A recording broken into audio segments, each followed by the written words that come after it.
How to design ebooks with Canva. Want to create professional ebooks without complex software? Here's how to design ebooks with Canva step by step. So first, log into Canva and then go ahead and head over into the template section, use the search bar and look for ebooks.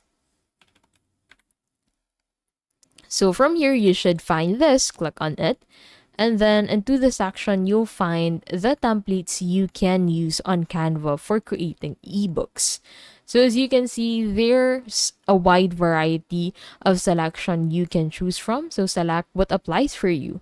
So for example, you want to create a children's ebook. So click on a children's ebook template you want to use.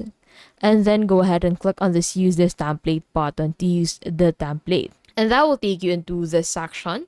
So in here, you can go ahead and replace placeholder text with your title, subtitle, add your brand colors, fonts, and logo to make it yours. So you can customize the cover and then go ahead and add new pages for chapters. Use consistent fonts, headings, and visuals like charts or icons to keep readers engaged.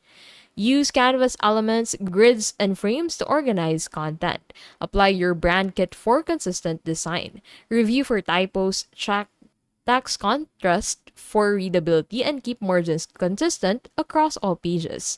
Export as PDF standard for digital distribution or PDF print for high quality printing. You can also export pages as images for social media teasers. Canva makes ebook design simple. Choose a template, customize, add content, and export. Perfect for freelancers, educators, and small businesses.